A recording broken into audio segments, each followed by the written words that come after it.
जिला कांगड़ा की ज्वाली विधानसभा क्षेत्र के भाजपा के पूर्व प्रत्याशी एवं वरिष्ठ भाजपा नेता संजय गुलेरिया ने कांग्रेस सरकार को घेरते हुए कहा कि भ्रष्टाचार करने वाले अधिकारी को प्रदेश सरकार ने इनाम के रूप में पुनः नियुक्ति दी है। उन्होंने आरोप लगाया है कि इस पुनः नियुक्ति के पीछे स्थानीय मंत्री का हाथ है। इन दोनों में कुछ न कुछ पक रहा है, जिसके चलते ये आदेश जारी हुए हैं। गुलेरिया ने कहा कि जिस अधिकारी ने अच्छे और जनहित में काम किया हो उन्हें सेवा विस्तार दिया जाता है, लेकिन इन्हें ये सेवा विस्तार पुनः नियुक्ति क्यों दी गई है, उससे पूरे क्षेत्र में रोष है।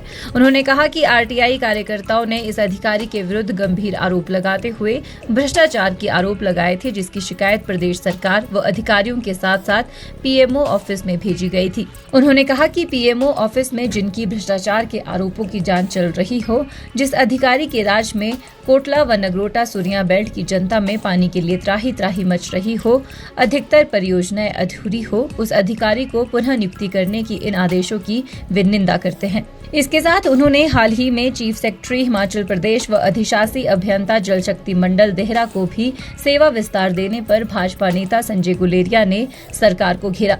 हाल ही में एक्शन आईपीएस ज्वाली के अलावा सबसे पहला जो सेवा विस्तार हुआ वो हमारे प्रदेश के चीफ सेक्रेटरी का हुआ, जो मौजूदा सरकार ने किया।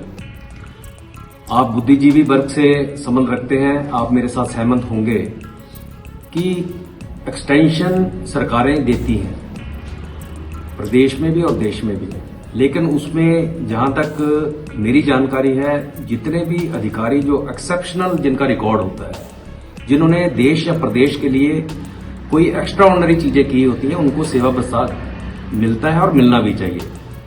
अगर मैं चीफ सेक्रेटरी महोदय की बात करूं तो जो प्रदेश की आर्थिक स्थिति है, जिसको कि आपके माध्यम से दिन रात उजागर किया जाता है कि कभी भी फाइनेंशियल इमरजेंसी लग सकती है, तो उनमें ऐसी क्या खूबी थी कि उनको सेवा विस्तार कर दिया। लेकिन आपके प्रश्न के ऊपर आता हूं, जो हमारे यहाँ के एक्शन ज्वाली के जिनको सेवा विस्तार दिया गया आईपीएच के, मैं तो बड़ा हैरान हूं। पिछले चंद महीनों से, अगर मैं बिल्कुल एग्जैक्ट डेट की बात करूं तो दिसंबर माह में एक एक्टिविस्ट हैं नूरपुर से, जिन्होंने उनके ऊपर बड़े गंभीर आरोप लगाए हैं और यहां तक कि सीबीसी में भी उनका ये भ्रष्टाचार का मामला वहां पे रजिस्टर्ड हो चुका है। लेकिन उस मामले में एक्शन महोदय की तरफ से कोई प्रतिक्रिया या उसका खंडन नहीं किया गया। और जब आज उनका सेवा विस्तार तो नहीं कहूंगा, उनको एक नए तरीके से कंसल्टेंट के रूप में सरकार ने उनको नियुक्ति दे दी है।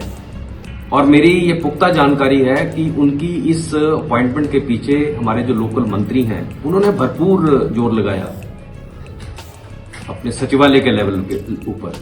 इसका मतलब कि एक्शन और मंत्री का कुछ आपस में तो जरूर पक रहा है, उनको जरूर कुछ ना कुछ फायदा होता होगा। नहीं तो सैकड़ों अधिकारी जो प्रतीक्षा कर रहे थे कि 31 मार्च को जब बहुत से अधिकारी रिटायर होंगे तो हमारा नंबर भी बतौर एक्शन आएगा। एक तो उन ऐसे अच्छे अधिकारियों के ऊपर ये उनको सरासर अन्याय हुआ है, और भारतीय जनता पार्टी भी, मैं आपके माध्यम से इस अपॉइंटमेंट की आलोचना भी करता हूं और घोर निंदा भी करता हूं। और मैं सरकार से ये भी अपेक्षा करता हूं कि जितने भी इनके ऊपर गंभीर आरोप लगे हैं उसकी निष्पक्ष जांच होनी चाहिए। हम तो जांच की उम्मीद कर रहे थे, ये तो उन्होंने उनको एक किस्म का तोहफा दे दिया। और मैं पुनः दोहराना चाहता हूं कि इस अपॉइंटमेंट के पीछे हमारे लोकल मंत्री जी ने भरपूर जोर लगाया, और 4-5 दिन मेरी ये भी जानकारी है कि ये अधिकारी शिमला में उनके साथ था। इसके अलावा देहरा में भी मुझे पता चला कि एक सेवा विस्तार हुआ है। मैं तो बहुत हैरान हूं। और अगर मैं लोकल इस एक्शन आईपीएस की बात करूं, इनको काहे का पुरस्कार?